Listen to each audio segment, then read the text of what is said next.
Good evening, ladies and gentlemen out there in YouTube land. I am Deleted Scenes, human being, American, and YouTuber Ronin, and I would like to welcome you to Mystery Movie Night at the Regal.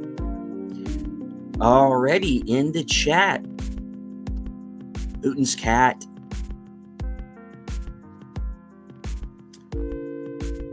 Loyal Blue Wrench, channel member, the bird woman of YouTube, Connie Cleary. Look out for her second channel, Fluff Chick Productions.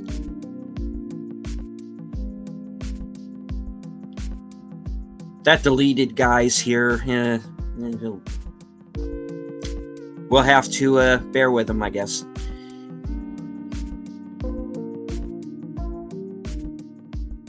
Host of Films with Friends, where I will be appearing this Friday at 8 p.m. The movie will be Solomon Kane, the creator of the 10-word review, Big Al Presents.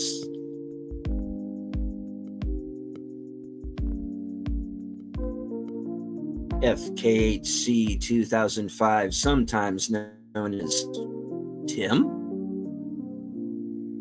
Wilkie's Movies and Music.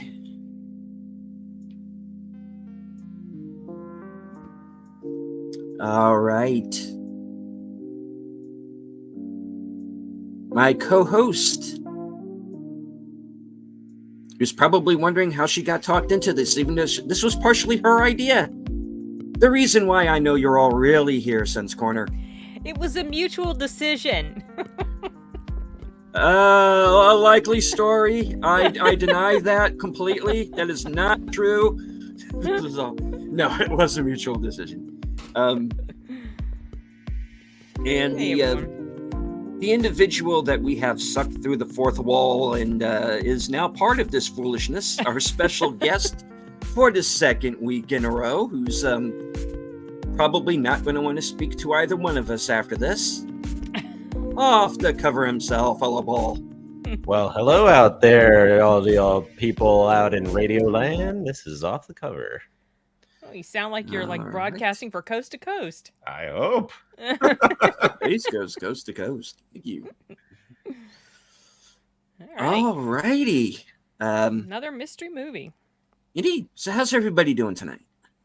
Doing good. Pretty awesome. Much better than last week. Yes, indeed. This was a very nice surprise. It actually kind of was. Yeah. All right. Before we get to the movie, we had a few things to say about some of the trailers that came before our film. And Paul, you had a trailer that I know I didn't get, and I don't think Sin did either, based on what she was talking about. Nope. Tell us what you know about Firebrand. Yeah, so looks to take place in the Middle Ages sometime in, I guess, Western Europe. Some sort of, palace intrigue sort of story with Alicia Vikander and Jude Law. And it looked pretty good to me. Historically accurate. You're not going to see, dumb race swaps like Yasuke from Assassin's Creed or Black Vikings, so far from the trailer. It looked pretty good. And Alicia Vikander, I mean, gorgeous. And you said that it didn't really indicate much what the story was about, which I have no idea. I love it when trailers do that. Yeah. I mean, it looked like a lot of like family drama sort of thing, but you don't really know what the plot line is. Yeah, so Cool. I don't know. It looked good to me. It was just playing as I was sitting down, and I was like, "Oh, what's this?" Because I purposely showed up a little bit late because I didn't want to sit through 30 minutes of now. So the previews. I don't know about tonight because I showed up like a few minutes late, but when I saw King of the Planet of the Apes, the amount of trailers was 27 minutes. Yeah, sometimes they push that 30-minute. Well, sometimes they don't start until 10 minutes after. Yeah. And then you're like, okay, well, this movie's not going to be start until 30 minutes after. Yeah. It's supposed to. That's super annoying. I don't like that. Yeah, so that was, I only caught maybe I caught another trailer, but I can't honestly recall. I think it might have been just those two. This Lena Dunham movie where she plays like a Polish American that goes to Poland in 91 with her father or something. And her father like lives there. Yeah, I mean, I understood the Polish parts because I speak Polish, but it looked awful. It looked awful.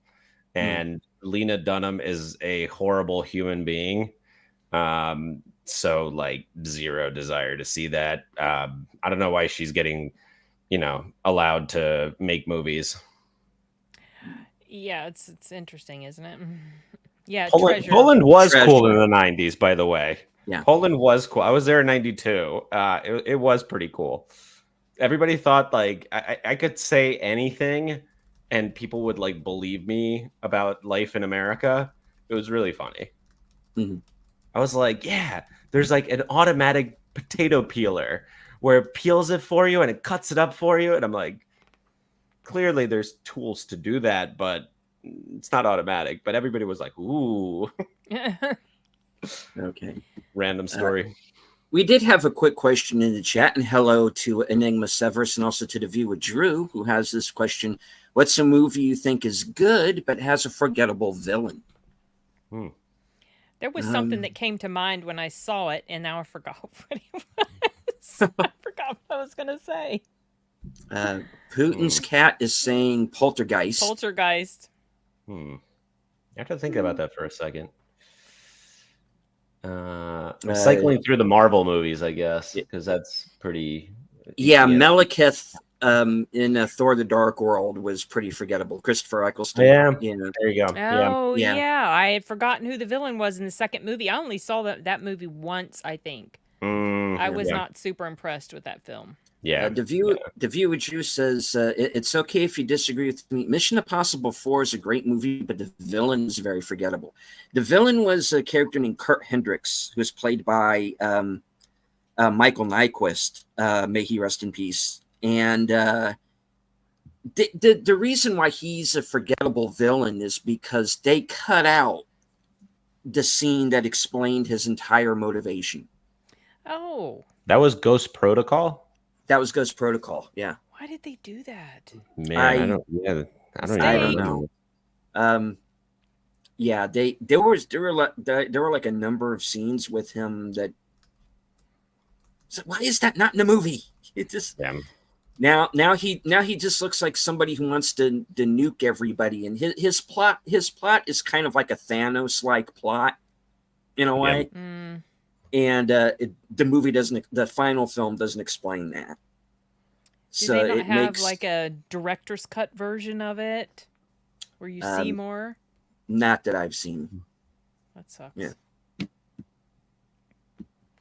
I mean, all anybody really remembers about that is the whole Burj Khalifa scene. Anyway. Oh yeah, right. Yeah. You talking about the building? Yeah. Oh, that scene still makes me nervous every time I see it. And I know he's going to be okay, but oh my gosh, it really gets to me. And if I had seen that on the big screen, I probably might would have had a panic attack. Well, it kind of depends on who do you consider to be the villain in Poltergeist? Do you consider the villain in the Poltergeist films to be the character who is revealed in the second film, or do you consider the villain the real estate guy, the James Cameron character? Who do you consider the villain? I don't really. To me, Poltergeist isn't necessarily a movie with villains per se. I mean, the guy in the second movie, yeah. Okay, I don't even remember. I don't know who. It depends on who you would consider the villain. Drew says, "I love Fast Five, but the villain isn't super memorable, but he wasn't awful."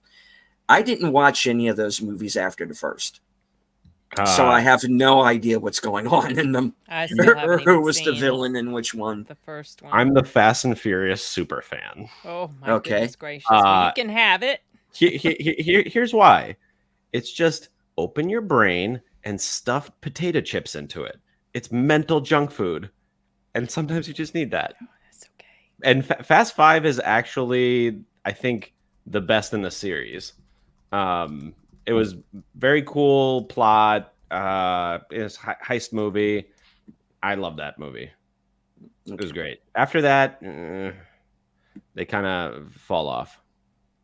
Okay, he's considered. Yeah, Kane. Well, the thing is that the first Poltergeist movie doesn't bring up Kane by name.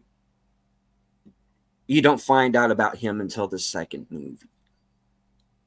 So yeah, but yeah, he's definitely multiple movies. Then he's definitely the villain of 2 and 3 for sure. But when it comes to the first movie, you have to pretty much consider the spirits themselves the villains, I guess. Somebody was holding Carol Ann in the first one. Yeah, but we don't know it's Kane until the second movie. It all gets retconned is the thing. Okay. Yep. Well, okay. We don't want to give that away too quickly. Sorry. That's a spoiler. You popped it up before reading it. Okay. So we have John Luke Durham in the chat. First time I'm seeing him. Hello. Welcome to the program. Hello. All right. Let's see. Yeah. Somebody was bringing up the nice guys in the chat.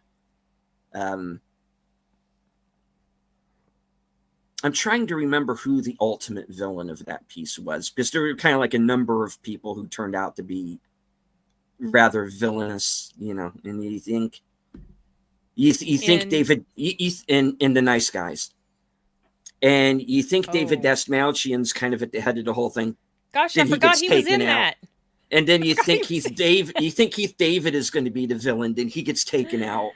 That movie was crazy. They have the whole out in the hotel, which is crazy because they're in the glass elevator and they're just seeing the guys go out the window and they're just like, that was this is not happening. Hello, no, we're not involved in this. No, we didn't just go up there and start a shootout and run out while everybody else was dying. Didn't happen. Ryan Gosling's good at comedy. Yeah, I will say that, and he's definitely an actor that I've just never been fond of. It's just like, oh, Ryan Gosling, he's so boring, he's so dull, he just doesn't do a thing for me. But he was fun in The Nice Guys, and he was fun in The Fall Guy. He does a lot for a lot of women. I honestly don't know why. Yeah. I mean, he's built. He's got a great physique. He's in excellent shape, but he didn't always used to be. There's nothing about Ryan Gosling that does anything for me as far as that maybe goes. The charisma that people like. I mean, he seems like a genuinely lovely person. He's not like one of those actors that I just don't like. I just don't like him. He just he doesn't have much appeal for me, for his acting. Yeah. But he does seem like a really nice person. It's a Gangster Squad. Gangster Squad. I've seen that. Think I've seen that. Ryan Gosling is in that as well with Emma Stone, and okay, and he was... Sean Penn playing Mickey Cohen. Okay. Weird. Yeah, it's all about the Hat Squad and completely under the radar. Yeah, I liked him in The Gray Man. I know a lot of people weren't crazy about The Gray Man, but that was a fun film for me. All right.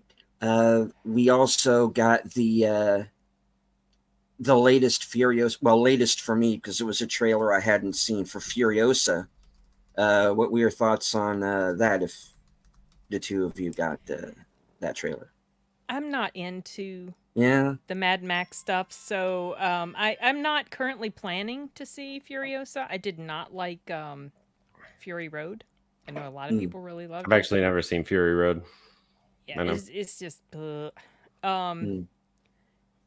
I mean, she looks like she's gonna be fine in the part. I like Anya Taylor-Joy, but I'm just not interested in. And I like Chris Hemsworth, but I'm just not. Okay, this ties back around to that conversation we were having last week, Paul. I'm not interested to see it just because they're in it. I'm just not interested in the story. Yeah, I mean, I'll see it because it'll probably get views if I write about it. If I do videos on it, got to do it for the views. Oh yeah, okay. Well, I don't want to make myself suffer through something. Sometimes I'll go I felt like I was going to suffer through Top Gun Maverick because I had no plans to go watch that movie. I was like, okay, well, I'll just do it because it's coming out. It's and boy, was I blown away. Well, you can't judge a book by its cover. Sometimes you can. Sometimes you can. Sometimes. Nigam was saying, I want to ask a genuine question. Is Furiosa supposed to be a spoof? Because that's what I'm seeing, a massive spoof. No, I don't think it's supposed to be. And based on the reviews that I've heard so far from the people who've seen advanced screenings, no, this is a legit Mad Max universe movie. So the thing that troubles me about it is the use of CGI. Yeah, I mean, and obvious CGI too. Yeah, I mean, it's been overdone over the past 10 years to the point where it's just like, I really want to watch something like real. Yeah. I kind of want him to take the Mad Max movies back to what they were. Right. Especially back in the 70s and the 80s. Go back. Right. Go back to what that original trilogy was. Special effects. Practical effects. Bring Mel Gibson back one last time and do an old Mad Max story. That's what I want to see. Mel Gibson, practical effects, 90 minutes long. Yeah. One last ride. That's what I want to see. Whether or not we're actually going to get that, I doubtful at this point, but we'll see. Unless the CGI is well done, it is distracting. Yeah, and I do find the CGI in the last few years to be very distracting. Yeah, it's just too much. Yeah. Something I've noticed recently is behind the scenes footage of movies using real people or real locations to avoid CGI. It's almost like Hollywood sees this as innovative. Yeah. Because I mean they've been dependent on CGI for so long. I mean, and that Thor Love and Thunder was the worst with it. Oh yeah. I mean, that was just it really takes you out of it was a cartoon. There's like a proper use of it. Yeah. Where you don't even know it's there. That's the perfect use. I like it when it amplifies something rather than it's the whole thing. Yeah. Like you want to have it. If I had CGI in my room, maybe I don't know, make my view a little sharper and whatever. Subtle. It's you don't want to. A lot of these movies, it's like watching. It's like eating dinner. If you overload it with like salt or whatever, you gotta subtle little flavors. Anyway, that's my rant about that. All right. Well, maybe we should get on to the movie. I know the whole point of this live stream. The movie. Find me the movie, Frank. All right. TV. I need a TV's Frank. Hello? Do I have a sidekick? No? Nope, no sidekicks. What do you mean I have to do this? Oh, that sounds lovely, Putin's cat. Oh, it's my channel? Oh my god. Okay. This is my dinner was Cheerios and Diet Dr. Putin's cat died today after overdosing on Diet Dr. Pepper. Oh. Yeah, I can't say that was a very good dinner. Well, it wasn't. Well, okay, it was a high carb load for sure. Yeah. Cheerios isn't super high in sugars, but it's high in simple carbs, which your body processes as sugar. Yeah. So yeah. Okay, that's my rant for the day. Cheerios, it does a body good. Oh no. Oh, we're without a host. I bet that was a terrible surprise, Putin's cat, expecting coffee and grabbing Dr. Pepper. Oh. Well, Sin, I actually took your advice this week, and I actually brought coffee with me to. Oh, the did film. you? I brought yes, mine I too. did. Yeah. Okay. Which is good because coffee with movies. I really needed it, and Did you? okay, and well, without further ado, folks. Hey, okay. Stop it, you idiot! You're killing your own show. All right. Here we go. Cat's already been let out of the bag accidentally. Was sort of accidentally let out of the bag and in the chat. And tonight, I was correct. Tonight's movie was. Yep. Oh, damn it! Tonight's movie was Ezra with Yes. Bobby Cannavale, Rose Byrne, Whoopi Goldberg, Jimmy Kimmel, and Robert De Niro. Robert De Niro, yeah. Well, Jimmy Kimmel was only in there like he was a little bit he's in the post credits. And what's her Vera Farmiga? Vera Farmiga. Ah, that's who it was. Yeah, I was like, I love that actress. I just couldn't remember what her name was. Little bit part in it. Yeah. No, not that Enigma. Just kidding. I ate his liver with some jelly beans and a carton of fruit juice. Yes. The entire book of Ezra from the Bible. Yes, actually. No. No,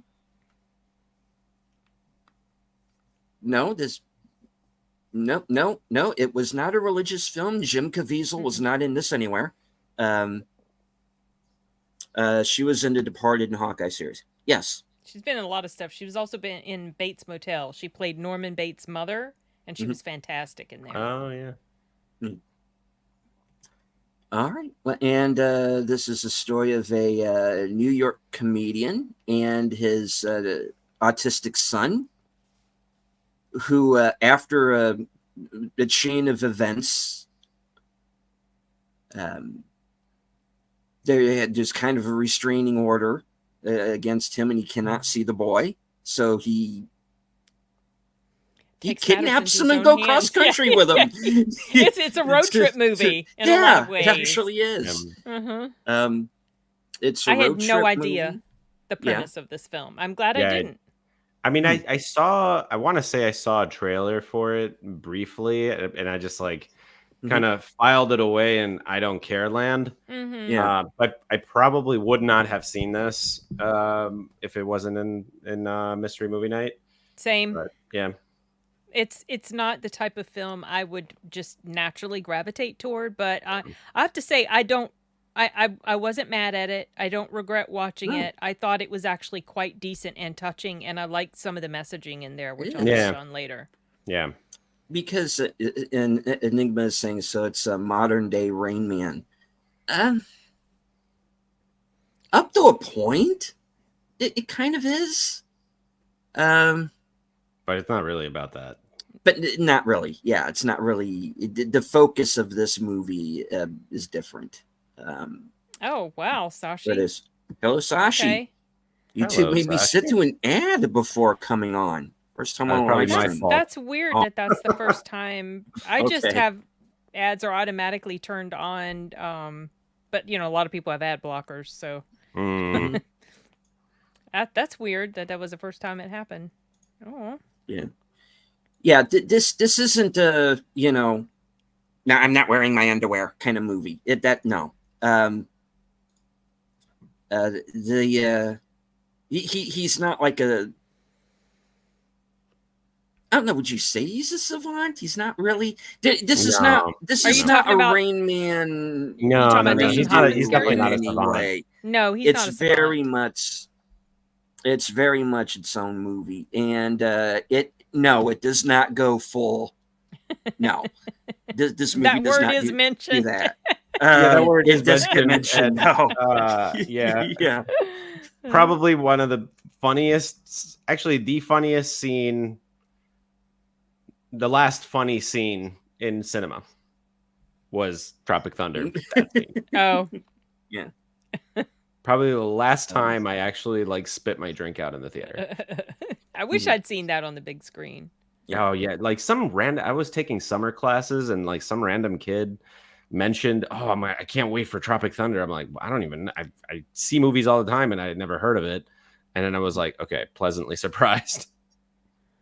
Yeah, it was fun. I don't think you could make a movie like that these days. I wish you could. I know. I do too. I do too.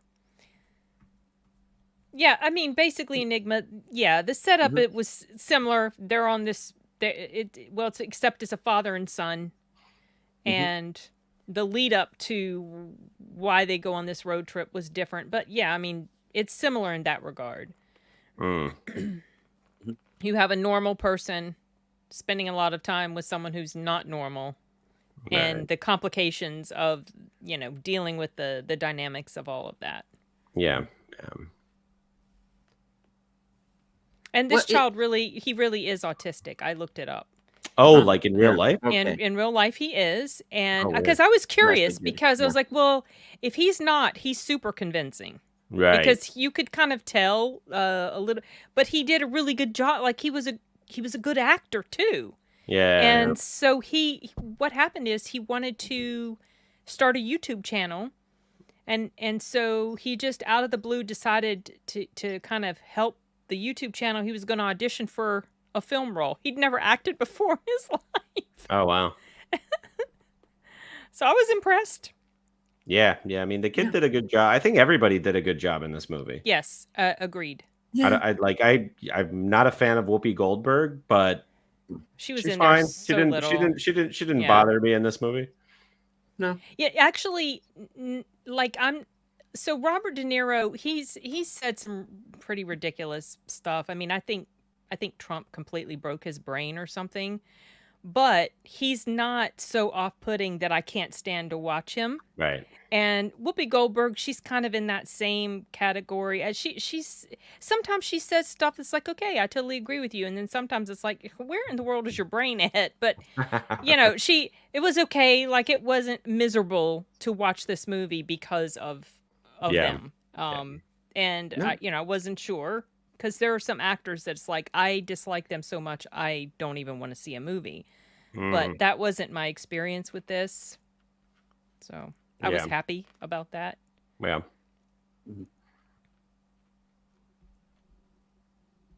Yeah, well, I tell you, the thing that I went into this movie thinking, okay, this is just going to be an Oscar bait movie where I want to hit half of the cast with something hard. I was not looking forward to this movie, and you weren't.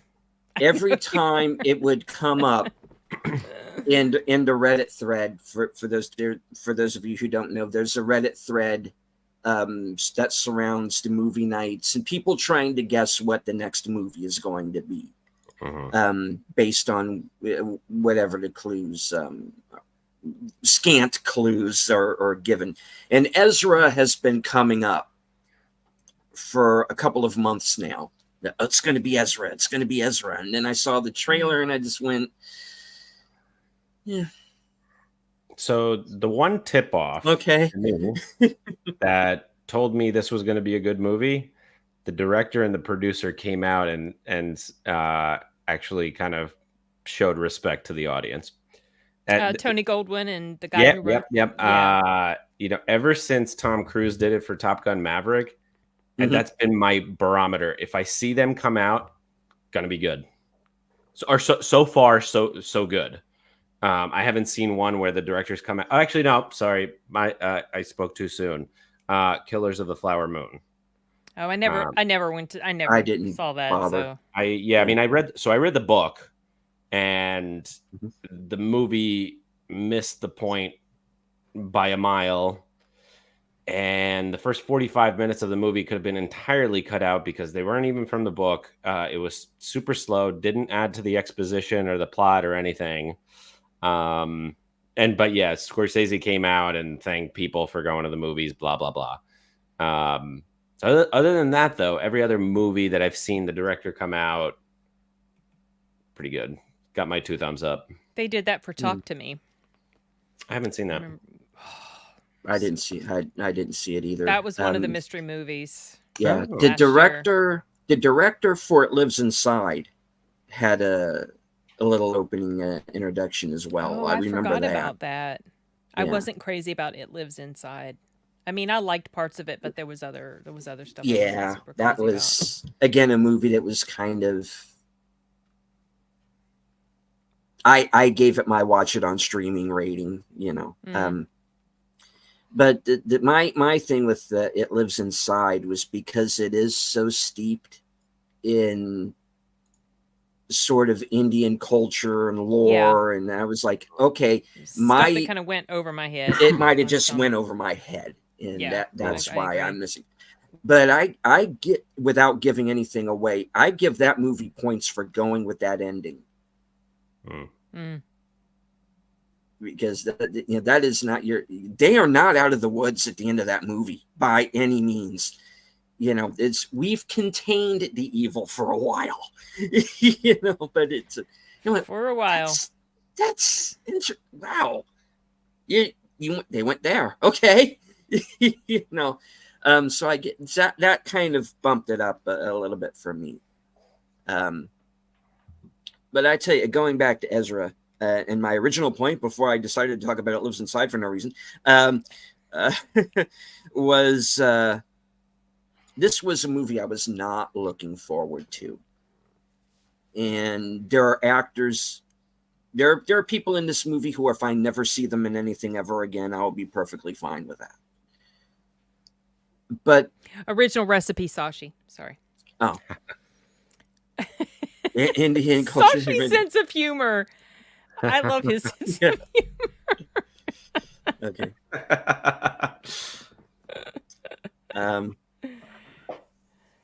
Okay, so go ahead. Sorry, deleted. No derailment yet. No. Let's see. Not yet. Since playing your cards in the middle.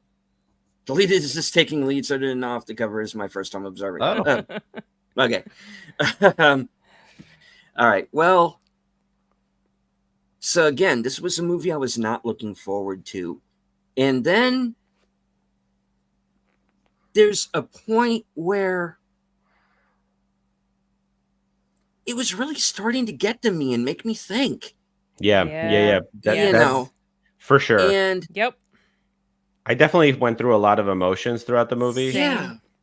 So like there was one scene in the woods where I like in my head I was like, just do what the Spartans did. Let them get eaten by wolves. But then it's his kid, Paul. I know. But then I dropped the baby. I don't know why. the one scene where I like started to tear up was the scene with the horse, and it was just like show people compassion. Yeah. And that's like a very important message especially in today's world, where that girl showed the kid compassion in like a way that nobody else was able to do. That one I was like, okay, fine. Like maybe I was wrong about my Spartan thought. And I kind of teared up. I was like, okay, like, yeah, you have to like show every human compassion. And the animal help too, because animals can help people a lot of times. People that have certain things that they're dealing with that maybe human interaction doesn't do it, but an animal can help. Yeah. And so there was something about the horse. It was very like I didn't hate the movie, but I wasn't like fully hooked until he kidnapped the child. Yeah. And it's like, this is going places. This is interesting. So we're going on a road trip. Yep. And the dynamic between the father and the son. So something that I really, really appreciated about this movie was the positive messaging of a father that's there. Yeah. He was trying to be the best father he could be, and he had his own issues. You know, his father had issues. He had issues. Oh yeah. He like there were parts where the main character would actually piss me off because he would create situations where there didn't need to be a situation. Right. Like the time in the when his father comes up to him in the restaurant, you know, because he sees him. And he comes up to him in the restaurant, and he starts to like immediately just want to go into fight mode. I'm like, shut up! He's trying to talk to you. Shut up. But I think that, and that's part of like his that was just their nature, you know. Yeah, exactly. I mean, I get it. But that was like, that was the moment where it flipped. Yes. And he started to they had this through, and that there's the character evolution that I really like to see, that I haven't seen in 15 years. Yeah, I mean that's the thing that this movie they all had has character growth. They all had character growth. Remember character arcs? Remember those? Yeah, been a while. Yeah, been a while. There's a lot of heart to this movie, and that was what to me was missing from the movie last week. Right. Yeah. There was no real heart to it until like literally like the last 5 minutes of the movie where they finally decided, okay, we're going to grow up now because we kind of have to because we got to take care of these kids. Yeah. You know, right. And so we are now forced grudgingly to adult, you know. Yeah. And this is a movie that actually all of the characters, all of them, in particular the leads, have arcs. Yeah. Yeah. You know, and interesting arcs at that. Yes, you know. I'm just glad Robert De Niro showed up for this movie. He's actually really good here. He was good in here, right? I mean, that's the old stuff. He played a similar character in Silver Linings Playbook. Because he played the father. He does, but I felt he had a little bit more to do here. Yeah, he did for sure. There was more of an arc to this character than the character in Silver Linings. Although I might be forgetting something. I haven't seen that movie in a while. There's there's with every character there's payoff. Yeah. Yeah, yes, definitely, especially with the little boy. Yeah. It's like, wow, this is so, and I liked that. I liked how everything resolved. I liked that the mother wasn't an outright bitch. You know, right. I mean, she really was trying. You know, I. The thing is, I could feel and empathize with both of them. Yeah, I knew where they were both coming from. I got why the father did what he did. I got why the wife felt the way she did, and I just felt like how the whole thing wrapped up between them was lovely. I mean, it was just I really enjoyed it. Yeah, it was very touching. And even Tony Goldwyn's character, who could have been that stock, you know, preppy asshole boyfriend character. But you know, you as his and he in the second half of the movie he kind of disappears, but even in the scenes that he has, there's a bit of a growth with him because he kind of there's a point where he steps in when he could have just said, "The hell with this, I'm out." He just said, "Screw you." Yeah, exactly. But he was decent. He was. Yeah. Yeah. The other thing I really liked. Oh, sorry. The other thing I really liked was that all the locations were, for the most part, real. I can confirm that was the Hoboken Police Department, you know, on the next adjacent street to Washington Street over there. And it was the Comedy Cellar, which I don't know if you guys know. It's a very, very famous comedy club. Tiny little place in like near NYU, where basically you go there and then maybe Jerry Seinfeld shows up to do a set. Yeah. Just completely random. Like Dave Chappelle just shows up, does 20 minutes. That's funny. So it's a very, very famous club, and that was the place. If I recall correctly. I haven't been there since before the pandemic, but so you weren't snapped out of the moment like some of the stuff that happened in Babes. Oh yeah. No. I was just like, okay, it's Hoboken. I know it. Not my favorite place, FYI. I hate going there. Oh my God. And there was a slight little scene where they show the PATH train that goes between Manhattan and Hoboken, which I'm gonna go off on a little rant here.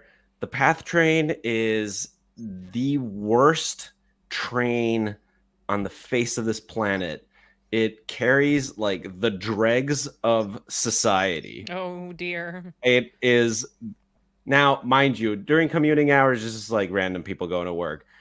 What I'm talking about is what happens after 10 p.m. Ugh. You don't want to be on that train. Yeah. Ever. But I really appreciated that that it was, it was real. I don't know why Rose Byrne would want to buy property in Hoboken. That's like the worst place to buy property long term because it's extremely prone to flooding. Was so she in when Hoboken or was it Yeah, she was in him? Hoboken. Yeah, and They then both were. Okay. there was like a little line that she was on the phone with someone making an offer on a house, and it automatically made me think back to Hurricane Sandy, which back in Hurricane Sandy was in 2012, but back in 2008, I want to say the History Channel or maybe Discovery or something did this documentary series of like possible apocalypse disasters, and NYC hurricane was one of the things, and like everything in that documentary episode happened 4 years later. So essentially, like, New Jersey sets up a wall and then Long Island sets up another one. Hurricanes spin in the direction and all the water goes into that corner, and guess what's in that corner? Hoboken. So Hoboken got annihilated during Sandy. I would never buy property there. Wow. Sorry, that's my local. I mean, that's local interesting. Rant. Yeah. I did recognize there was at one point when he ended up in the police station because he got in trouble with the law. Yeah. Because he, he would just fly off the handle. But they showed a picture of One Police Plaza. And I only recognize that because it's referenced multiple times in a series of books that I have read by Nelson DeMille about the character of John Corey, who works in New York. And he that's a different One Police Plaza. So there's multiple. Oh, okay. Because I was wondering when, I was like, well, they say they're in New Jersey. Yeah, Why they was were. One Police Plaza shown? That's supposed to be in. I was so confused. Yeah, okay. So like when they walk in, that's like the main police department in Hoboken. And Hoboken is like a square mile. That's it. Like it's a tiny, tiny town. Okay. So I don't think they have multiple precincts. Yeah, but that was definitely the place, like, because there's a parking garage across the street, and my buddy loved to park there, so like we'd always go out and whatever. And I distinctly remember the police station there. That's so crazy that they would have the same name. These two places. Yeah. Yeah, I mean, but One Police Plaza is in downtown Manhattan. Right. Yeah. And hello to my partner in crime, the toxic gunslinger himself, Jedi Bill. What was the mystery movie last week? The mystery movie last week was Citizen Kane. No. I wish. Yeah, the opposite of Citizen Kane. It was a so-called comedy called Babes. Yeah, it was terrible. Don't waste your money on that. So much better.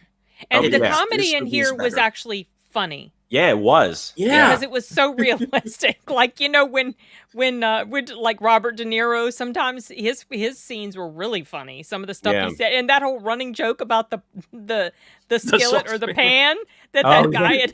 He gets in the car and he's holding the pan. Okay, that's funny. Yeah. No, hang on, hang on. You've got my pan. I do not have your fucking pan. And yes, he did. That funny. That whole Rainn Wilson sequence was spot on. I didn't even realize that was him until his name popped up at the end. I was like, oh, that was him. Okay. Yeah. I really like Bobby Cannavale. So as soon as I saw good here. him on screen, because I there hasn't been anything that I've seen him in that I didn't like him. So he was in Mr. Robot, played like a super creepy person. Amazing. If if you guys haven't seen Mr. Robot, amazing series. And then he was also in the Bill Burr movie, Old Dads. Oh, okay. And he was I didn't watch hysterical that, in that. Okay. Hysterical. So like the guy has like really good range. I really like him. And this continues the streak because like he did a really good job with it. Oh yeah, I was impressed with his performance. He could be funny, but he could also be very dramatic. And some of his scenes were quite touching. You know, he was so, I really felt the stress and strain. I mean, it's challenging enough to be a parent of a normal child. Let's say I'm normal, you know, because we all have issues. I mean, my son Arturo, you know, he's dyslexic and he's got some OCD going on, so that's challenging, you know that. And my daughter, anxieties and things like that happened. The cause of that was like bullying, online bullying when she was a kid. So it's challenging enough with kids that don't have the types of issues that this child had. And so I really could, I mean, I got the strain. I could totally identify with the emotions that both of them were going through, both parents. Yeah. And actually like the opposing viewpoints of like how to deal with the situation were also pretty poignant. Like, and I really like that dig at Pharma from Bobby Cannavale. Like when he was like, no, you're just a drug dealer, which like that is a thing. They do push drugs on kids. Like back when like, what is the 80s, early 90s, they pushed Ritalin, then Adderall. I don't know what the hell they push now. It's, you know, you should whatever they can. Like I mean, it's out of control. It really is. That's because when they brought up the drug that's in the film. Oh yeah. And I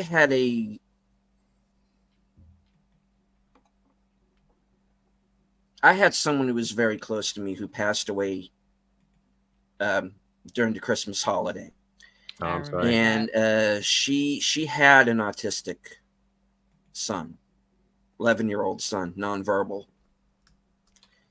And I remember the drugs that they were trying to push her into getting him on, and how resistant she was to that. So when they got to this scene in the movie where, well, we've got this package right here, and I'm like, you mother, you know, right? How dare you? No, don't even try. When he went at him, I was like, get him, you know. Yeah, and then like when Bobby Cannavale's character went to go see the kid at the school, and like the kid was just like even worse on the antipsychotic.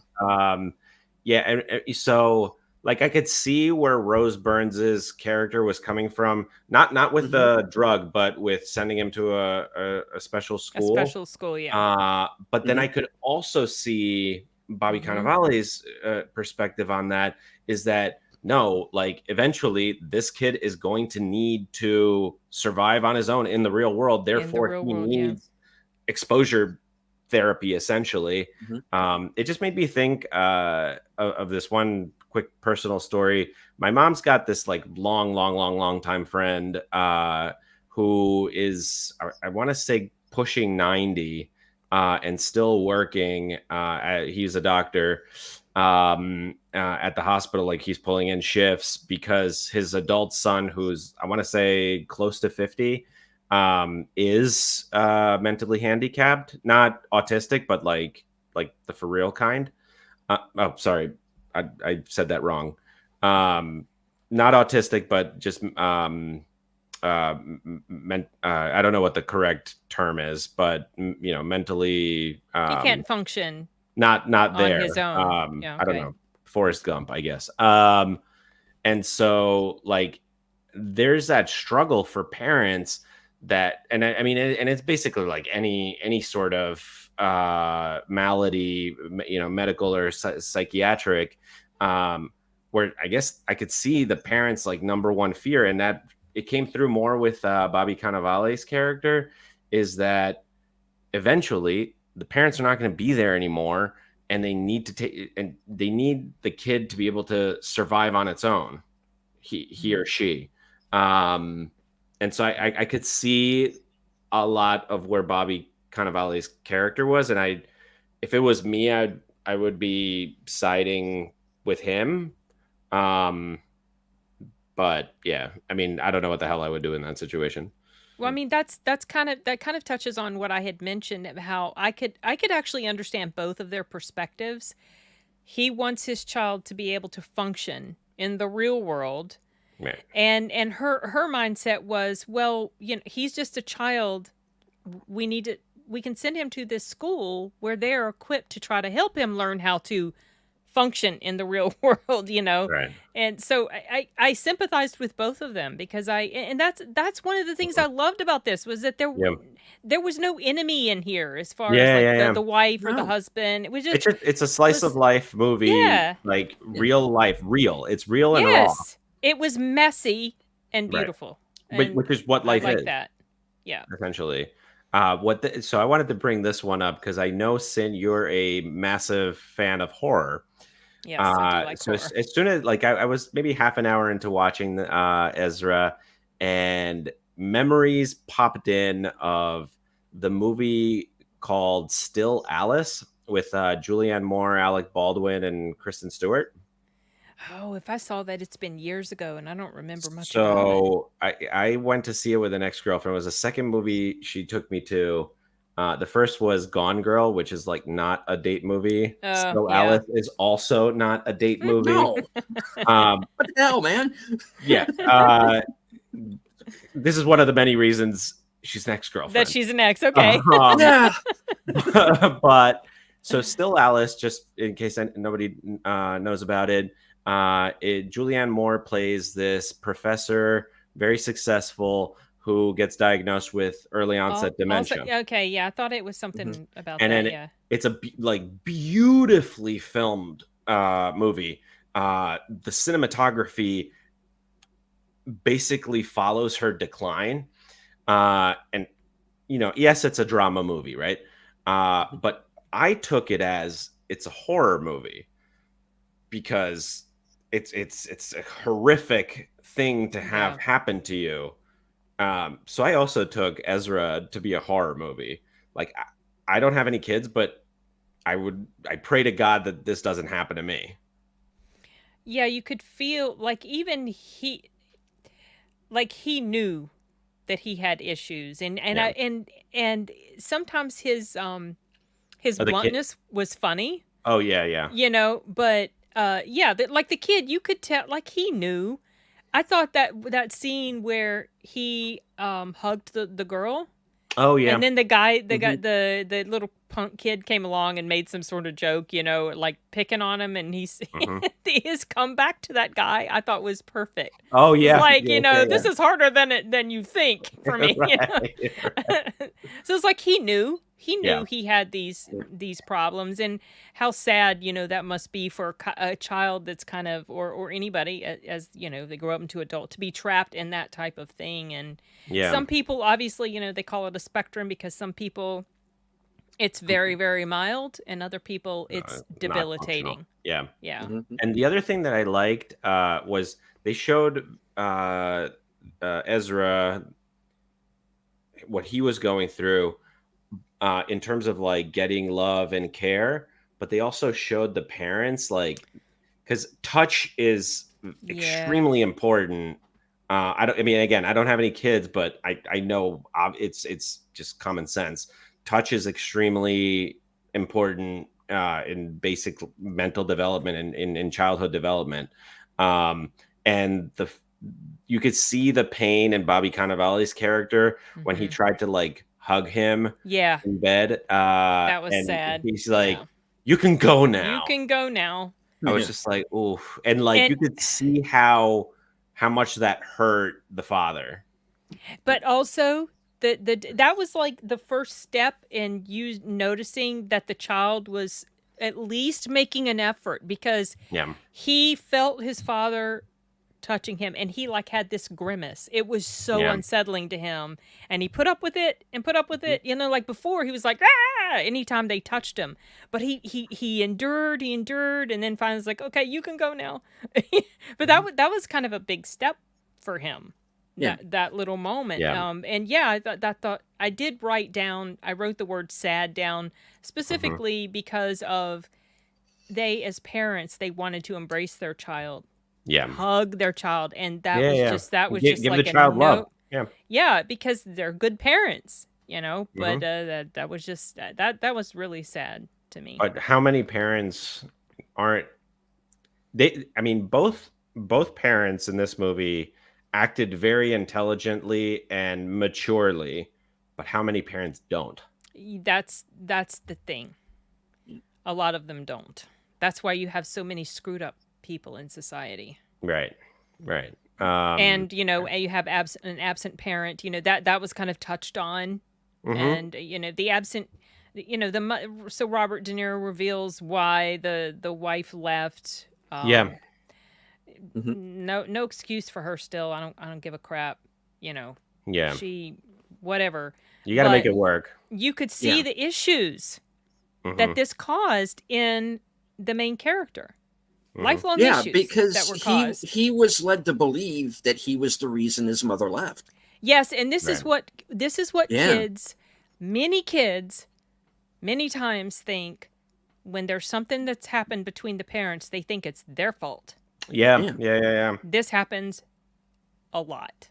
Very, very often. And just kind of, once again, you know, with me, come inside, you know, which I did there were a couple times in this movie where I was like, who told you that?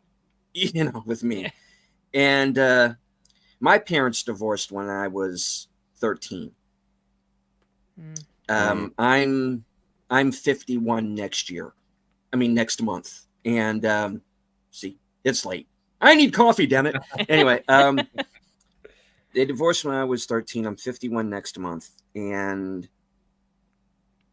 it's still a thing with me.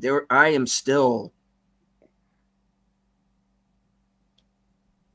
you know, what's the word I'm looking for? Distraught? Not distraught. I'm second guessing myself. You know, if I had done certain things a certain way. No. That's maybe if I had said I love you a few more times, you know. Right. This is so sad to me. I completely it's what it is, you know. I know. I get it. I totally get it. I understood because he you know, he thinks it's all him. And it's not. You know, it's this cycle of, I don't want to say dysfunction, but kind of is. Well, I mean, it is. You know, it is. You know, it is dysfunctional, especially with the father. I'm looking at Bobby Cannavale's character, and I'm wondering, is he somewhere on the spectrum himself? And it's just undiagnosed. Because that was brought up. That's been brought up, and I, of late, like I said, being, you know, with an autistic child and seeing what he had to, what he went through. And he's very different from the child that was in this. This child is kind of like a mile a minute when he starts talking. The child I know is nonverbal. This one does not like to be touched. The kid I knew was a hugger. The second he met me, gives me this big hug, you know. And he doesn't know me from Adam at that point, you know. But I'm starting to wonder with myself, am I somewhere on the spectrum? Because it would explain a lot. But then basically what I need is, I probably need to talk to somebody about it sometime. Yeah, maybe. I don't know. Maybe I should. Honestly, a lot of that stuff is also overdiagnosed and overtreated. Yeah, that's what I'm worried about too. Because and I'm going to go off on a rant here. I'm somebody who tried to go to therapy route at one point in my life, and all I did was lose my family over it. Oh. So I am very wary when it comes to people who have psychology degrees on their walls, because I think they're full of shit, a lot of them. Not in a Scientology. I'm not going to go to Clearwater after this. That's not what I'm talking about. Yeah. What I mean is you just have people who feel that they can advise others when they know nothing. Yeah. They don't know psychobabble. It's psychobabble. It's exactly that. So I can counter that a little bit, because I also tried therapy with two different people.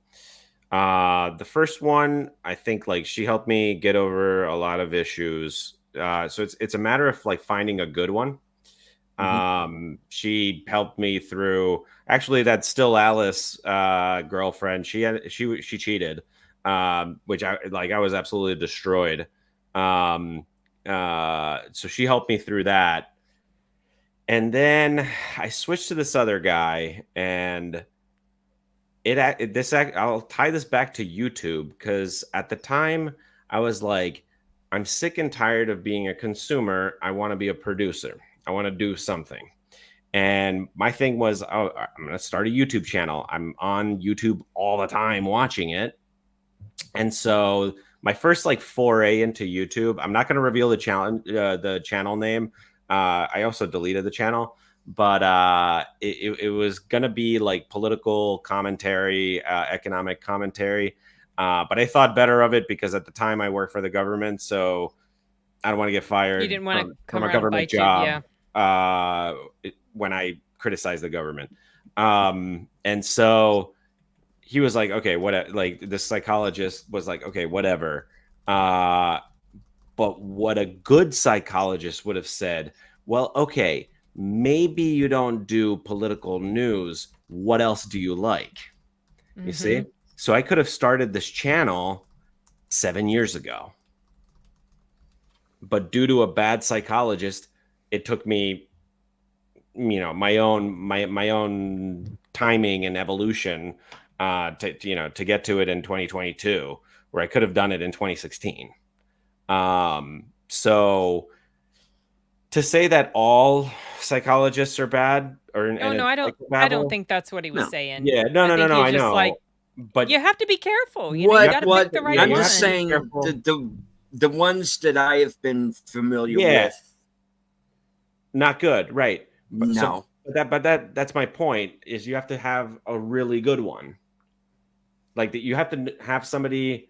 That's why, like, the first one was an old lady, or older. She was in her like late 60s, maybe early 70s. So she had some life experience. Plus, she had that like motherly instinct, that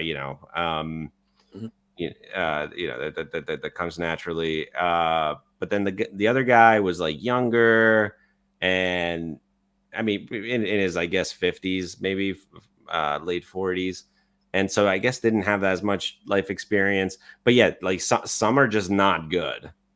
Case in point, I could have started this channel 7 years ago. But yeah, you have to find a good one. Then there's also other ways to self-medicate, which we talked about last week. Which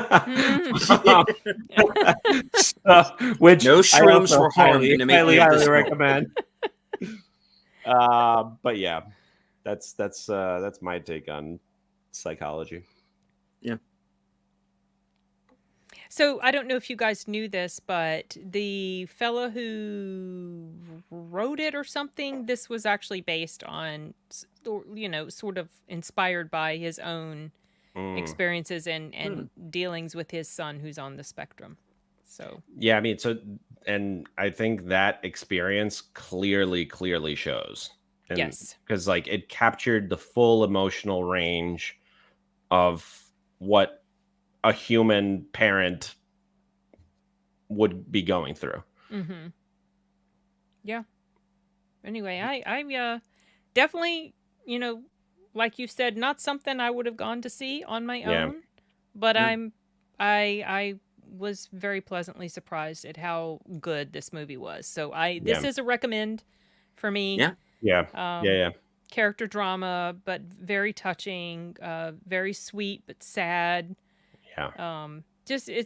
There's a whole range of emotions with this film. Yeah, and I like the message. A lot of the Yes. messaging, because like there's a lot of different messages in this movie. Not different, but a lot of distinct messages in this movie. And yeah, I mean the delivery was good. It really showed, what it would be like, and it's very real. And speaking of the messaging, it brought you very naturally into that point where you have to be compassionate for other people that might be going through something, right? Because you never know like what somebody's going through, what's happening in their life. um so it just teaches you a little bit of compassion that you should have for your fellow human beings. Yep. I'm glad we all liked it. I was wondering how Deleted would feel, because I knew that he didn't want to see it. So no. I was just like, I'm really curious to find out, how what he thought by the end of it, what he came away with. Yeah. So, well, because I went into it. The trailer for this movie makes it look like it's an Oscar bait film, and that was my main issue with it. As I was like, just really, it's just going to be this. You're going to be held emotionally hostage throughout, and it's just like, it's like Sarah from Midnight Screenings. It's going to be one of those movies that gives her a stomachache, I wonder if it will get any Oscar appreciation. It's too early in the year. Yeah, all that stuff comes out October, November, December, or even January. I see this movie getting lost in the shuffle. Yeah. Which would be unfortunate, because it's worth seeing. Yes. Yeah. And absolutely. A wide range of emotions watching this, and seeing a movie that has some heart to it, where there is character development, and it's the old days where you weren't lectured, but there's something you could learn from there's a message, even though there's not like an agenda hit over the head with it. Yeah. And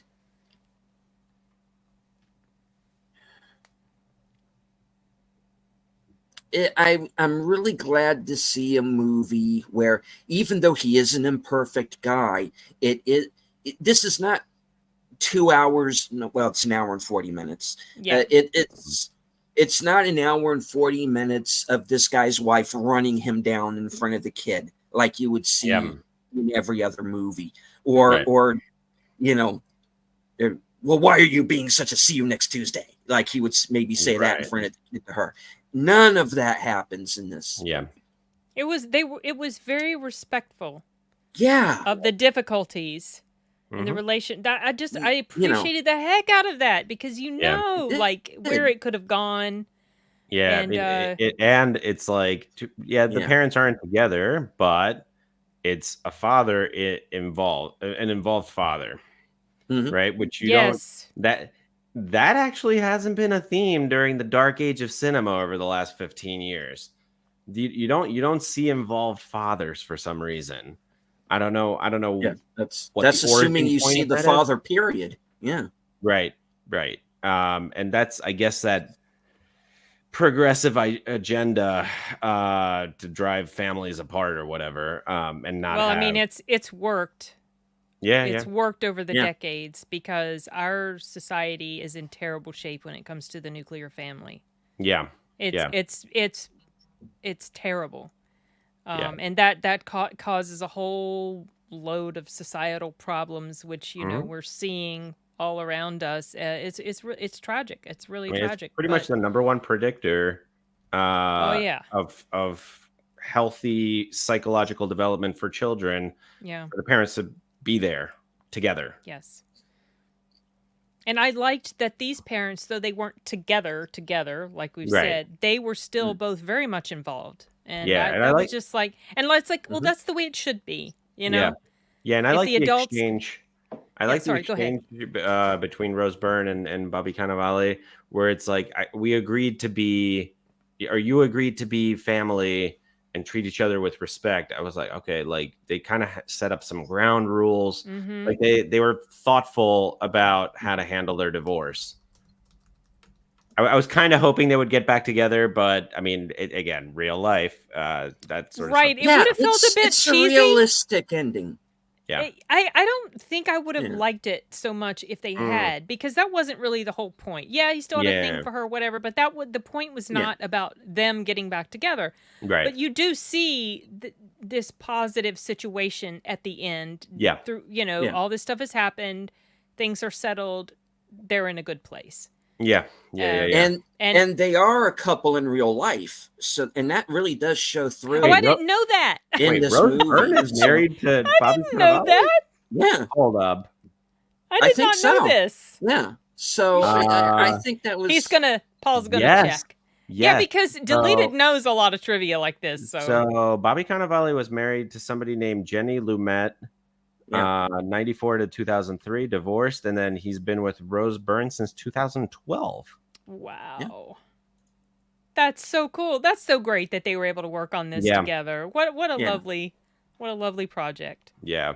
Oh, and also Tony Goldwyn, the director, is the godson to the son of the guy that wrote it, which is kind of so it's kind of like this very personal sort of project. Yeah.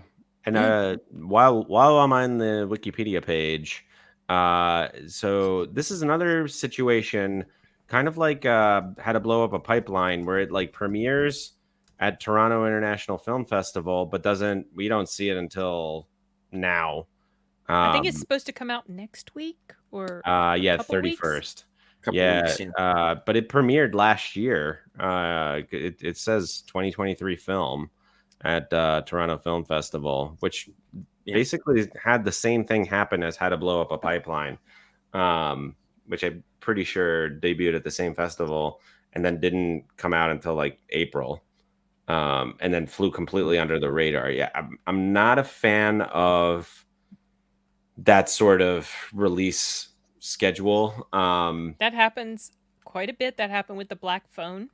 Yeah. It was released the year before, and it didn't come out until like the summer of the next year. Well, there's actually allegedly a very funny comedy coming out that was supposed to come out last year, just debuted at a film festival called Hitman with my man Glenn Powell. Oh yes, I got a screener to that. I'm going to be watching that soon. And so that's going to be on streaming. Like they're going to release that movie for a week and then go to streaming, which also I'm really not a fan of that. I don't like that either. I agree with you. There are some things that they have premiered on screen or given very limited time on the big screen. It's like, dude, leave it there a little bit longer because this is something that deserves to be seen on the big screen. Yeah, that's what happened with Nicolas Cage's movie Arcadian. Was it had this very brief like week or two run and then straight to streaming after that. Well, it was a bad movie. Was it really? I've heard not good. I thought it was fine. I mean, it's not offensive in the Woko meter, but I was just like, it's kind of. I'm glad I land with you. No, it didn't land with me. I'm glad it was part of a triple feature because the other movies picked up my spirits after that. But yeah. Well, Arcadian was kind of like one of those movies I was talking about last night, and I was going to bring up Arcadian during that show last night, but I've seen that as well, and it's one of those movies like was described to me as like a pizza and a beer movie. It's something that you would rent on a Saturday night or something, and it's inoffensive and you're entertained, and you know, it is very much, it's A Quiet Place with Nicolas Cage in it. That's basically what it is. But the monsters are scary as hell in that movie, because this like tiki alligator jackhammer thing, and it's I feel like just, I'm gonna need to check this out, because I've heard so many different perspectives. Like, some people really like it, some people didn't. So, well, it's Nicolas Cage, so I'm kind of down for it. Yeah, I mean, it was probably the draw. If it was anybody else, yeah, it's a rental. I dug it. It's a rental. It's fine, you know, in my opinion. Was there was a movie you were going to bring up during the stream? Some movie that you mentioned before we started. Wait, me? No, deleted. I thought it was deleted. Was it? You said something about last night or today? No, like tonight. You were going to mention it. Okay. We were going to talk about the trailers, talk about Ezra, and then you were going to bring up something that's supposed to be coming out. Okay, we're done with Ezra? Okay. I think right, we said about... We have gone on. Yeah, we're thumbs good. up for sure. Yeah, check it out. Okay. Yeah, definitely recommend. Thumbs up. All right. Well, I happened to catch, while we were backstage, I happened to catch this story from the Hollywood Reporter. And okay, I should probably stop sharing that and move on over to this one. There is a movie coming out called Flight Risk that is set for a fall 2024 release that has a couple of familiar faces involved here. Starring Mark Wahlberg and directed by Mel Gibson. I think I've heard of the title of this, but I don't know much about it.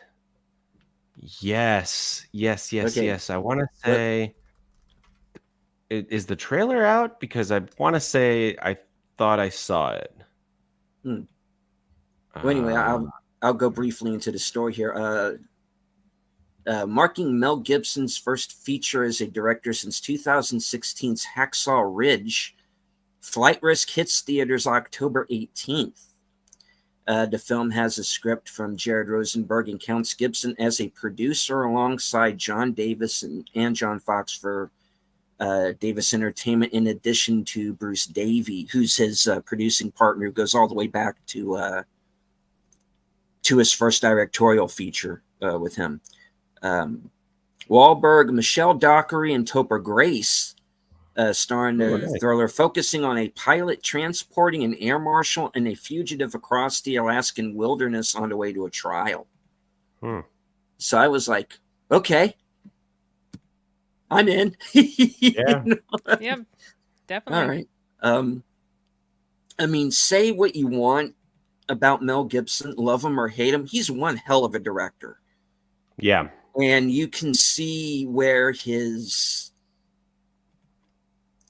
I'm beginning at that age where I'm forgetting words. You can see who has influenced him through the years. Clearly, Richard Donner. I mean, you look at Braveheart, and there's very much Richard Donner's directing style in that movie. You know, he's worked with some greats, you know, in front of him behind the camera, and it's obvious that he learned from them. So I'm really looking forward to this. Wahlberg's good in an action movie. I don't mind Wahlberg, to be honest. Yeah, he's fine. So the last few movies of his flopped. But there was one where he was like a secret agent or something, and his family didn't know, and he takes them on like a road trip to Vegas. That was actually pretty enjoyable. What was that? Let's see. Family Plan or something like that. The Family, yeah, something like that. So it's like an action comedy. Action comedy. Yeah, it was enjoyable. Okay, I'll put that in my. I think it was like a Netflix kind of thing. Okay. The Family Plan, yeah. Okay. Oh, and then he was in Arthur the King, which was also very enjoyable. Yeah, that was one of the mystery movies. Yeah. Yeah, I dug it. That was good. Okay. All right. So I'm that's one for the watch list, I think. Yeah, put that one in my watch list. I just want something like an indie film like How to Blow Up a Pipeline again. That was so good. I stayed away from that one because I did too. Yeah. I know it got high praise, but I had zero interest in it. But I heard it was well made. I just was like, no, I know I'm not going to like these characters. I'm not going to like the plot, not the premise. You guys haven't seen it? No. Really? I have had zero desire to watch that movie.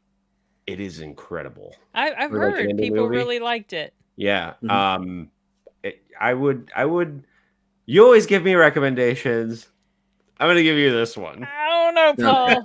I just know just like with Barbie. Yeah. Like a lot of people love Barbie. Oh, this ain't Barbie. This is not Barbie. But I know. But I mean, the point is, like, I just have this. I'm not always right, but just the premise itself is a huge turnoff. I know immediately I will not like the characters or anything about it because I don't. Yeah. I just fundamentally have such disagreement with that strategy that they go about. So it's like I'm gonna hate them. Yeah. And the movie provides a very good argument. Yeah, I know. I've read the movie stuff, like the plot synopsis of it. Yeah. I don't know. Well, it is. If I watch it and change my mind, I will definitely let you know. All right. Yeah. So it is based on a book. Yeah. The book itself, I've read it. It's basically an argumentative essay. It's not there's no characters or anything. Right. Right. And as a child of the 90s, I grew up, I played Final Fantasy VII, which has a very similar message, where corporations are not going to make changes to clean up the environment. Therefore, you need to force them through violence. And both Final Fantasy VII, the video game, and How to Blow Up a Pipeline provide a very good argument for why that's the case. Yeah. Not saying that I would ever do that. Yeah. But I can see where they're coming from. All right, a couple of quick questions here in the chat. Drew is asking, what do you think is Jeremy Renner's best performance? I think The Town. He is very good in that movie. He was scarily good. He steals that film. That was a banger. He has that scene, the scene that always kind of sticks in my mind from that movie. In a movie that had so many great scenes. I've seen the director's cut of it. I like that movie quite a bit. Mm-hmm. He has that scene where they go to beat up the two guys, and he brings brings Renner with him and doesn't know why. He says, "He just come with me. I kind of need some backup." That speech was great. Yeah, and he has that line: "Is look, that guy's my brother. I don't know what you did to piss him off, but if we have to come back here, that line." And in the car when they're leaving, and Affleck's just looking at him like, what the fuck? Who the fuck did I bring to this? Hey, man, you brought me. Know? I love that scene where what he is, they're all in their get-ups after the robber or after or before the robbery, and the cop looks at him and he's like, "No, like I'm just not gonna." I'm just gonna pretend I didn't see anything. Good movie, good performance. He got nominated for that, well deserved. But 2 separate endings. Oh, really? Because there's my son had never seen it, and so we watched it for because we had a series where we would do a live stream on every year from specific decades. We started with the 80s, we ended in 2009. And one of those years was the year that The Town came out in. And so I watched the copy we had on Vudu, which was like, I don't know, director's cut or something. Mm-hmm. And Ben Affleck's character dies in the end of that. Mm-hmm. I was like, what? This did not happen in the original. So it was like, Well, I didn't like that at all.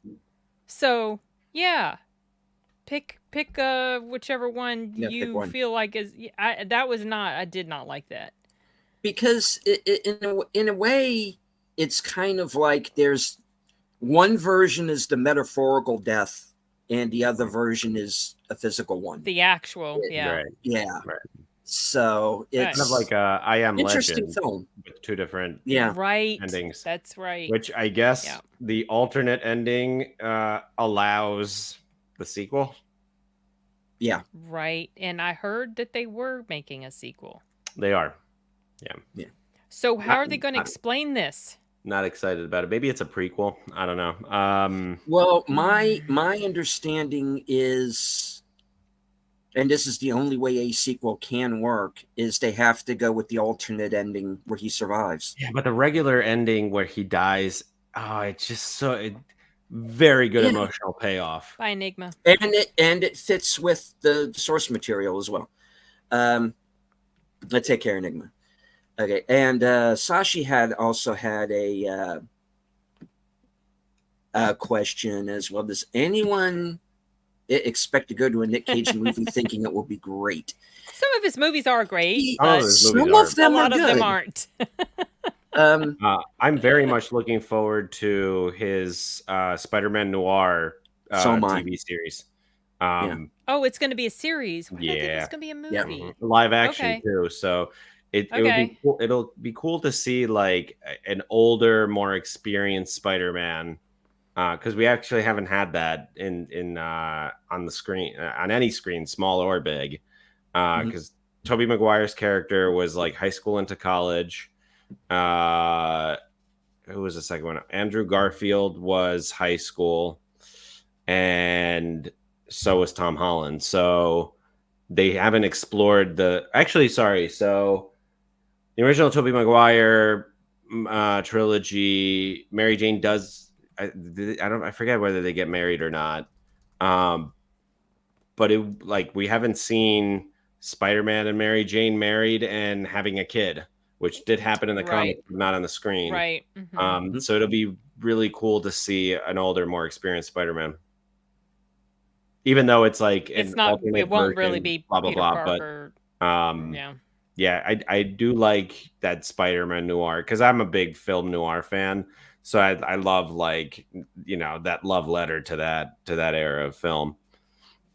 Well, I'll definitely be checking it out. Yeah. But most of the Nicolas Cage movies I watched them because he's in them. That's why I watched Arcadian. Right. Yeah. That's why I gave The Old Way a chance, even though I had a lot of issues with that movie in the end. It ended up on my 10 worst of the year, unfortunately. I wanted to like that movie. It wanted to be Unforgiven so much. And it's like, it was just this generic movie. But I will give movies a chance because he's in them. One person I see doing a lot of these sort of straight to VOD movies these days is Aaron Eckhart. And Liam Neeson. Liam Neeson is a different story to me because his movies just tank. Goes to the big screen.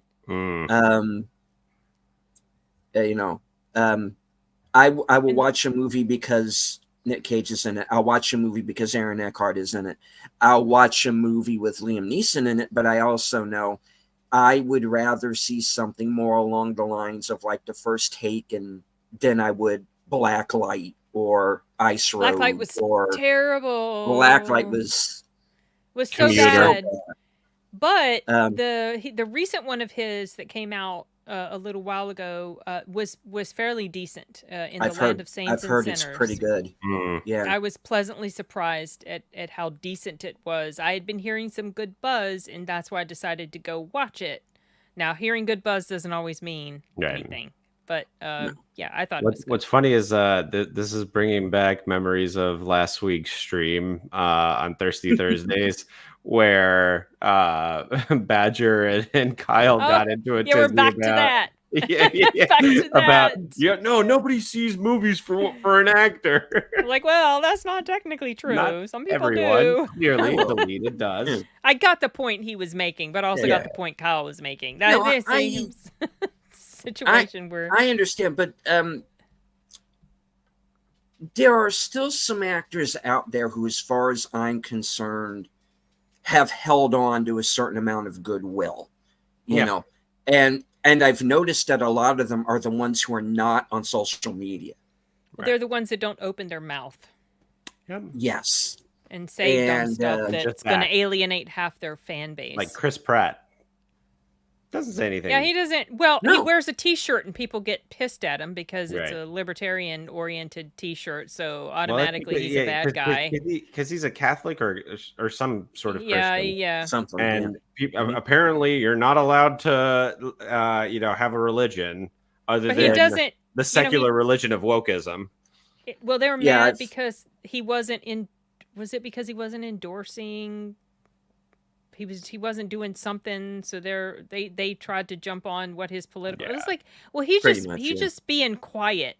He's not saying anything to stir it, but still, sometimes people find ways to stir up drama. At the end of the day, his father-in-law is Arnold Schwarzenegger, so he doesn't want to say anything bad. That's true. Yeah.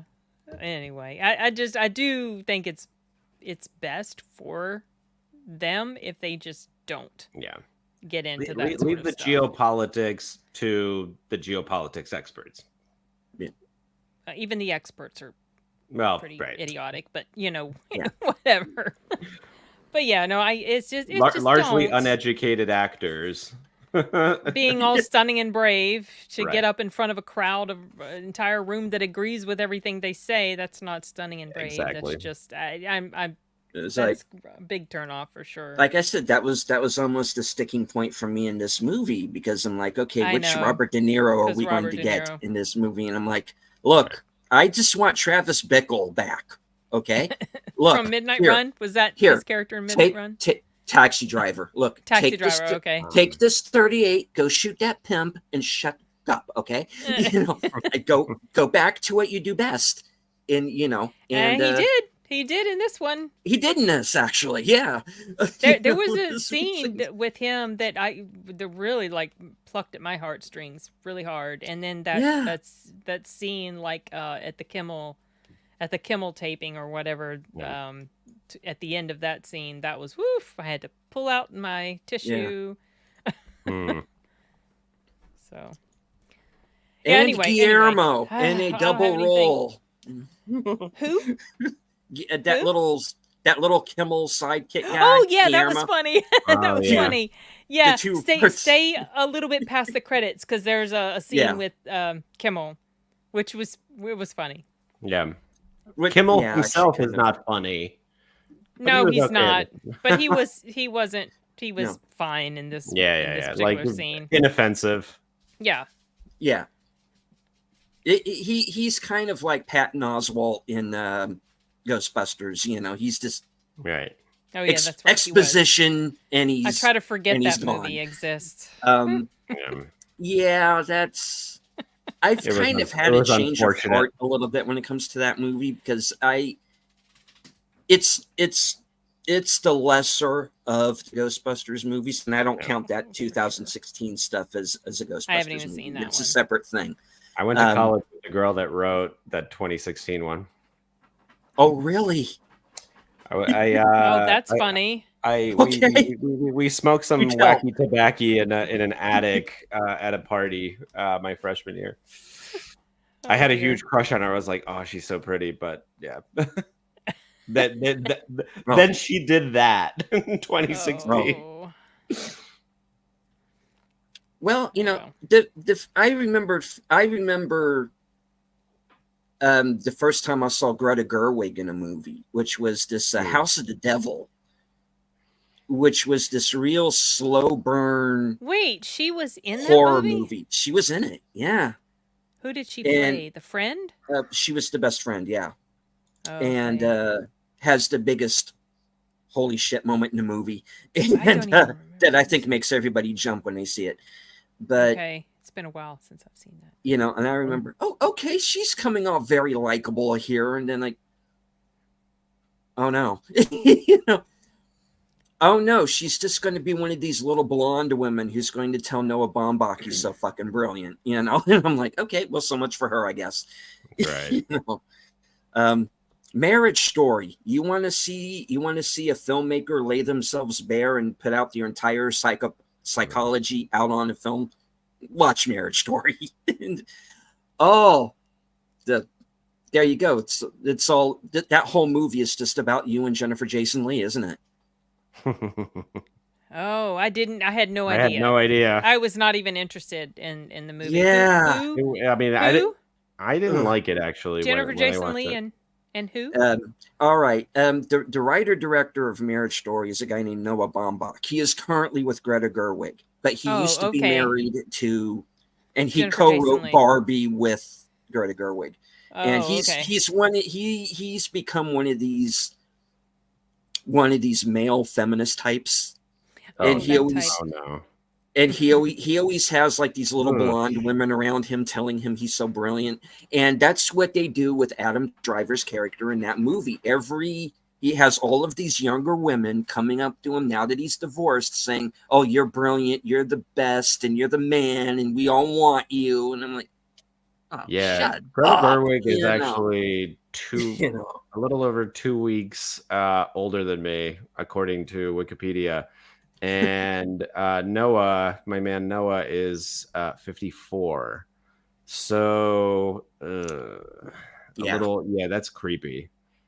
You're veering into, hey, you could be her father territory.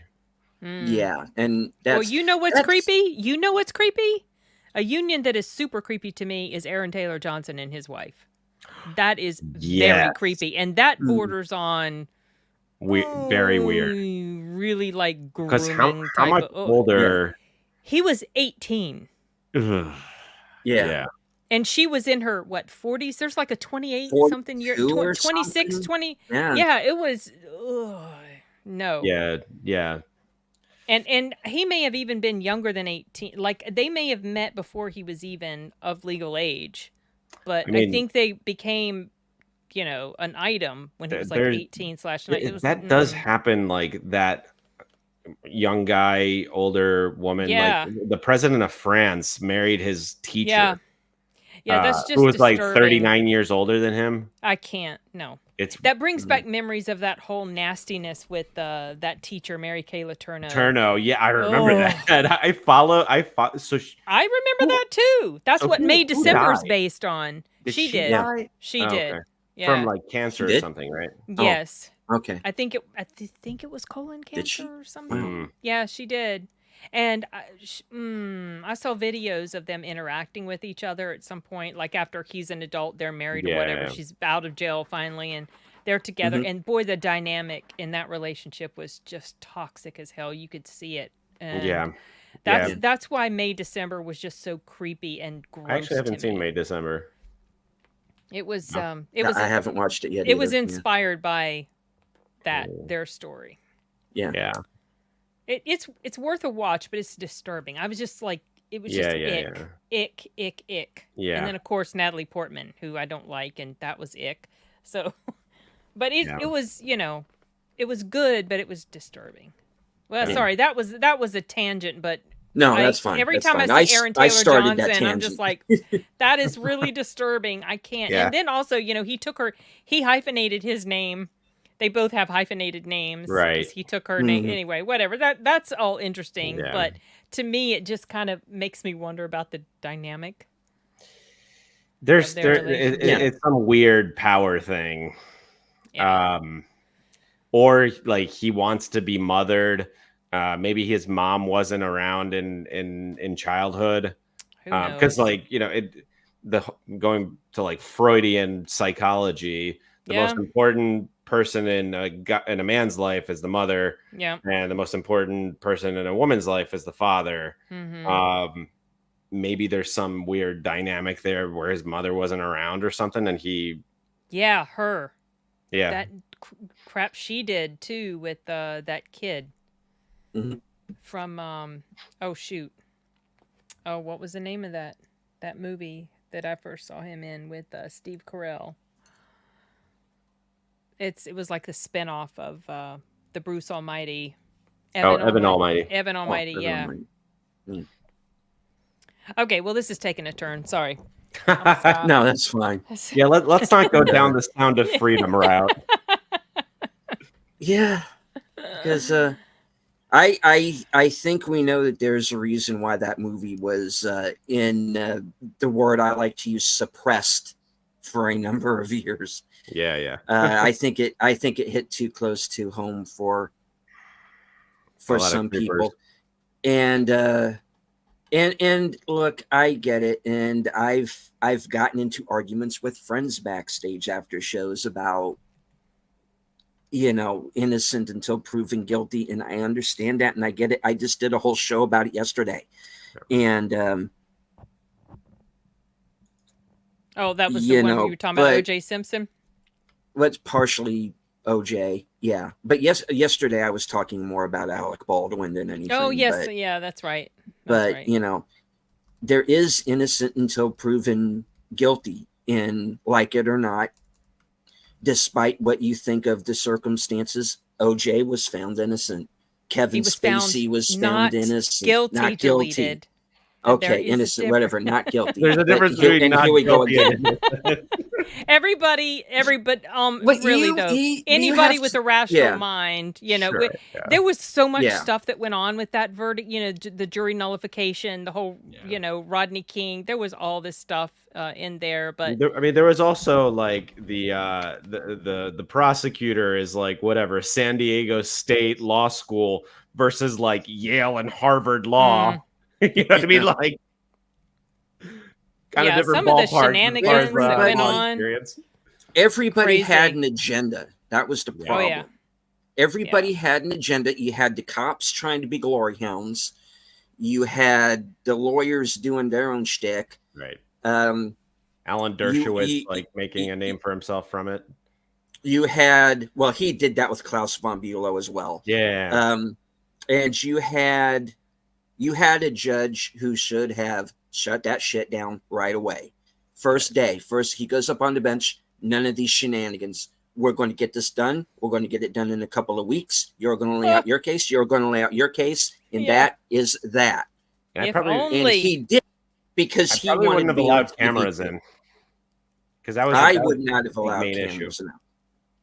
Yeah, because all that everybody made a show out of it. The thing with the glove, he was trying, remember that whole thing with the glove? Oh my gosh, what a showman. Must have quit. Yeah, and he was putting them on over, he was already wearing plastic, latex gloves, and he was putting this leather, and the leather had already been like wet, and it had gone through all this stuff. So of course it's not going to fit easily. Plus they told him not to take his arthritis medicine.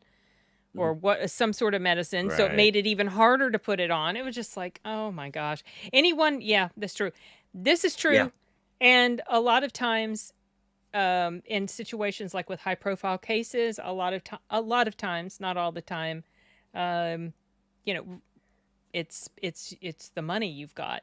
Yeah. So that's essentially what it is, But.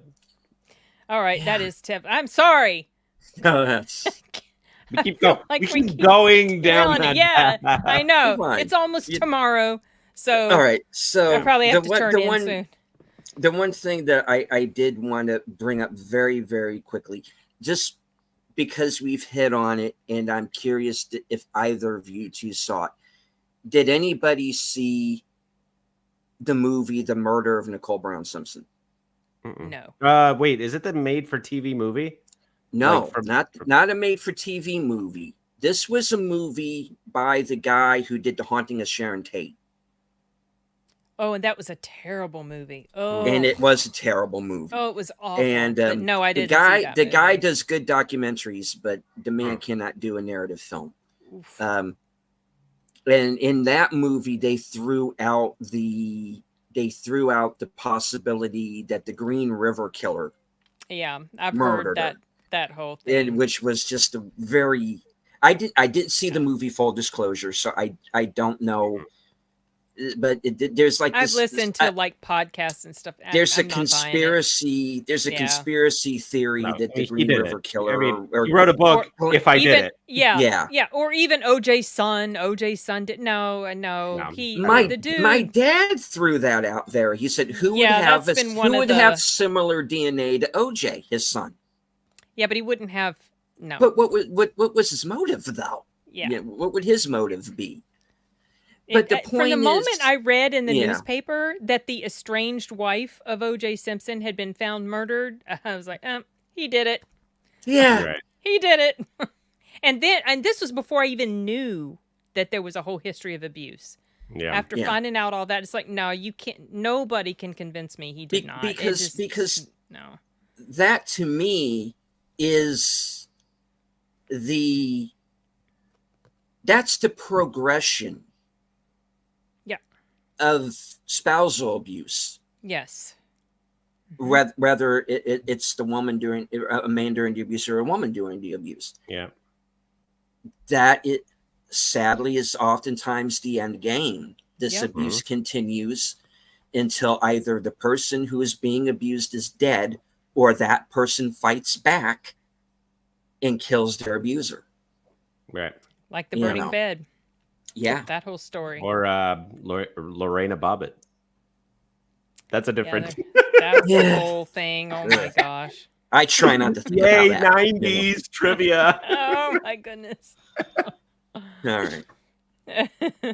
All right. Well, we are going to go ahead and wrap it up. God, I just love talking with you too. I could do this every day. It is so much fun. It is a lot of fun. It is a lot of fun. It is, and.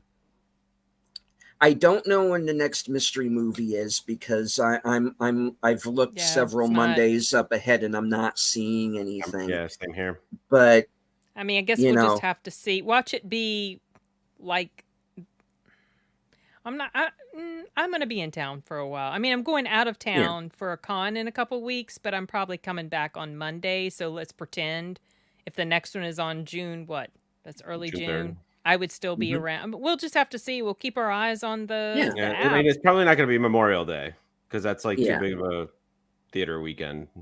Probably not. But this is fun. The AMC and Regal have redeemed themselves after their disaster last week. Indeed. That's the thing. It's just like you can get some of the coolest stuff and then it's just like, oh my gosh, this is terrible. It's like for every American fiction there's an It's a Wonderful Life. And oh god, don't get me started on that. Yeah, I know. We've back. Had some stinkers for sure. Go back and watch my 10 worst of the year. There were some movie nights on there, and there are also some movie nights in my 10 best as well. So it is a mixed bag, and yes, we are. So we are still on. We get ourselves really distracted. We do. We warned you. We like talking about movies. That's why we're here. That's why we're doing it. And I love it. Yeah. Right. Yeah. And so do I. I mean, I started out on YouTube doing shorts reviewing films. So there we are. Yep. I love it. It's fun. It is. But I got to take my fur babies out and put them to bed. Yeah, we got to close it out. So I do want to once again thank you, Paul, off the cover. Yes, thanks for being here, Paul. What do you have coming up? So I'm gonna hit Deadpool and Wolverine again tomorrow with a new video. And you buy your tickets yet? Nah, I bought mine already. I'll buy it closer too. Okay. There's always seats available. Like this isn't gonna get sold out. But on Thursday we'll have another episode of Thirsty Thursdays where I'll have Sin, Hardcut, and Kyle Corwith. Yep, looking forward to that. I've got that in my calendar. Yeah, and we just did one last Thursday, so I'm hoping to do this weekly. So long as we have the quorum of, at least a few people.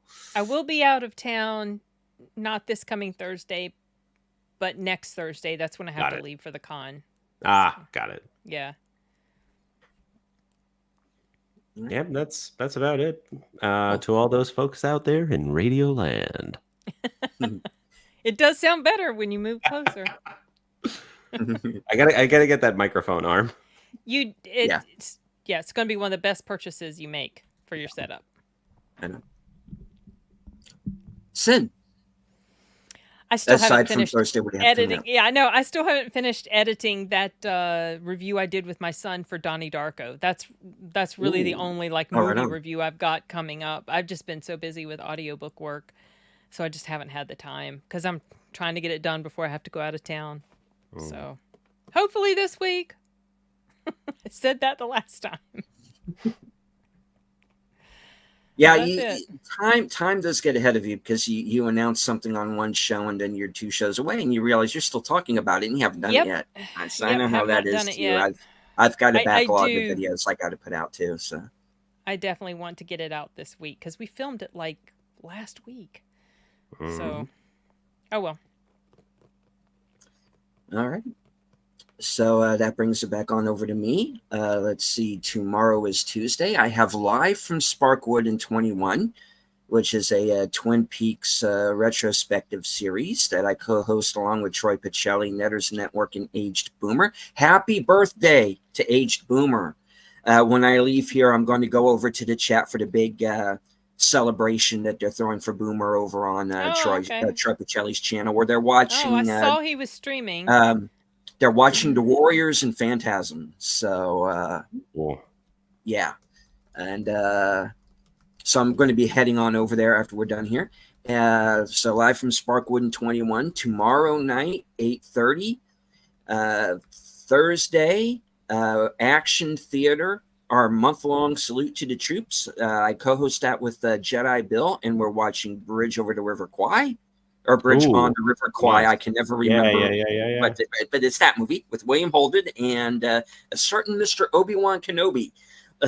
Sir Alec Guinness. Yes. Oh, yeah. And later on that night will be my weekend update where I get to touch base with my subscribers, let everybody know what I'm going to be doing for the next week. And I'm going to be joining Big Al Presents Friday night at 8 o'clock for a special edition of Films with Friends. And we're going to be watching Solomon Kane with James Purefoy and Max von Sydow, based on the character created by Robert E. Howard, who also created Conan and Call the Conqueror and all of those. So, yeah. All right. We had 80 people watching the show at one point. Nice. So thank you all for watching. Yes. Thank you to everyone in the chat, everyone who joined us on Twitter. I can't see you, but I know that you're there. Everyone who was watching on Sin's channel, everyone watching on Paul's channel, and everyone who watches us on the replay. Thank you. Thank you. Always great to chat with everybody. Yeah. Indeed. It was a fun one. So, it was. So, from HQ and all points north, south, east, west, and beyond, good night. Take care. Stay strong. As Eric 13 would say, watch more fucking film, because this is how we win.